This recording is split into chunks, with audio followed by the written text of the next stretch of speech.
What is going on, guys? Today we'll be reading vintage ads that couldn't be published today. I'm serious, honey, your coffee's undrinkable. You know, if I could just make a decent cup of coffee, I could relax. So, relax. Why don't you try instant Folgers? With political correctness and overall modern day standards, these ads will be considered very offensive. When a woman's at the wheel, polyglass means more than mileage.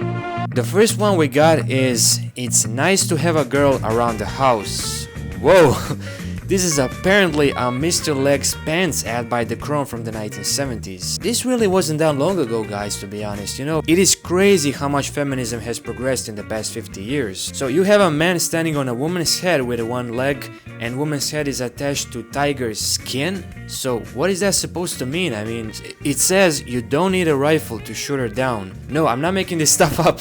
It's literally written in the ad. Can you even imagine something like this on Los Angeles billboard nowadays? But it's important to note how the Chrome company wasn't just trying to sell pants here, which is pretty obvious, but represent the oppositional stance to the rise of women's rights movement in the 1970s. So basically, they were targeting strictly male audience, bringing them back this sense of power and superiority over women, which they were starting to lose in the 1970s. Here is an ad promoting cocaine to get rid of toothache.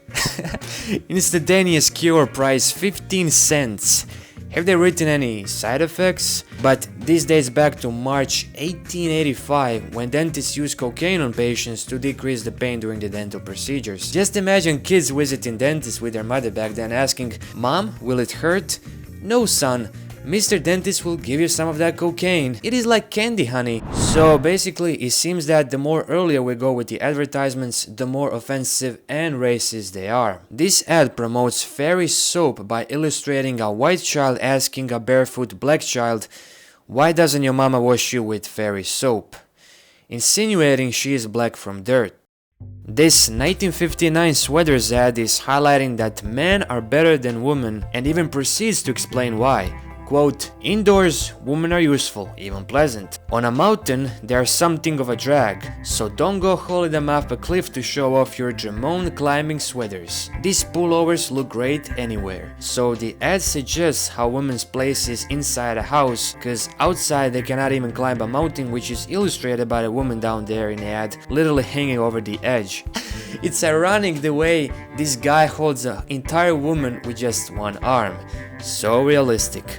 This one is funny, and I'm pretty sure they knew what they were implying with this Sega Console ad. The more you play with it, the harder it gets. You sit there, eye glued to the writing, archive quality graphics, pulling and squeezing your knob. Now you're breathing heavily over the digital stereo sound. Now you're shooting all over the place, but in no use. Game over. Here's a very interesting advertisement from, I believe, 1973, right around the time when the World Trade Center towers were completed. It is promoting a fire-resistant material, asbestos, by showing the photo of World Trade Center. So, asbestos was commonly used across the world as a fire-resisting building material until its potentially deadly effects on human health, such as lung cancer, were acknowledged in 1970s. Since then, asbestos became illegal in many countries, and World Trade Center was probably among the last buildings that contained it, and on September 11, more than 1 ton of asbestos was released into the air as the Twin Towers were coming down. So according to one internet resource, 4,343 survivors and first respondents have died from toxic exposure since the 9/11. That's literally more than number of people who have perished on September 11. And it's all because they were not warned at all about toxic exposure. Instead, Environmental Protection Agency told the public that the air was completely safe to breathe on that day.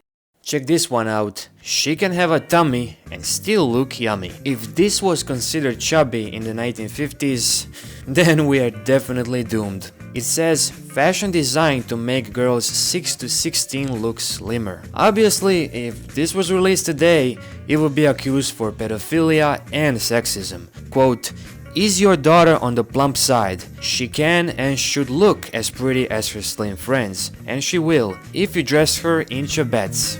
Alright folks, it will be insulting to end this video without the good old cigarette ads. According to repeated nationwide surveys, more doctors smoke Camels than any other cigarette.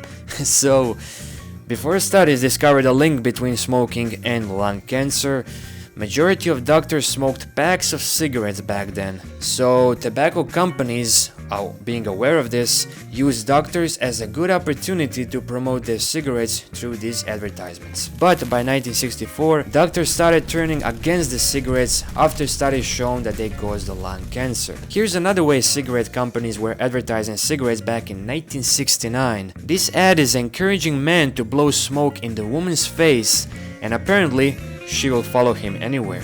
Man, why would you even need an opening line to approach a girl if you can just blow the smoke in her face?